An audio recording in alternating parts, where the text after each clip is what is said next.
सबैजनाले hello guys भन्छ तर म चाहिँ आज हेलो गाई भन्छु किनकि म चाहिँ गाईसित छु नि त।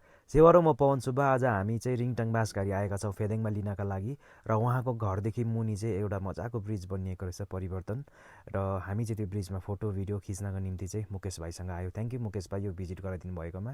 र झोलुङ्गे पुल देख्ने बित्तिकै मलाई त डान्स पनि गर्न मनपर्छ है, तर डान्स चाहिँ गरिनँ। हामीलाई भोक तिर्खा पनि लागेकोले गर्दाखेरि हाम्रो आछिमले हामीलाई कोल्ड ड्रिङ्क्स र चिप्सहरू किनेर दिनुभयो र यहाँनिर चाहिँ एउटा सानो दोकान छ, रेस्टुरेन्ट है, जहाँनिर चाहिँ तपाईँले विभिन्न प्रकारको फुड आइटेम्स र ड्रिङ्क्सहरू पाउनुहुन्छ।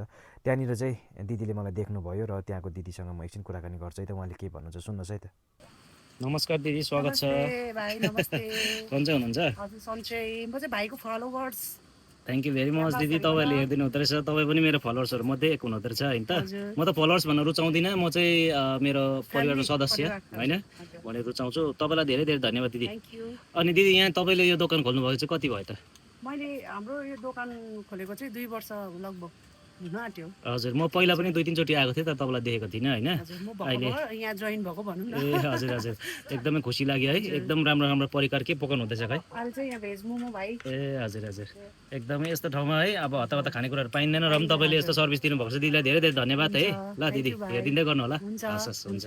र दिदीसित यो छोटो मिठो कुराकानी गरेर हामी चाहिँ खानासाना खाएर फेदेङबाट लिएर घरतिर आयौँ र सबैजनाले समय निकालेर भिडियो हेरिदिनु भएकोमा धेरै धेरै धन्यवाद दिन चाहन्छु।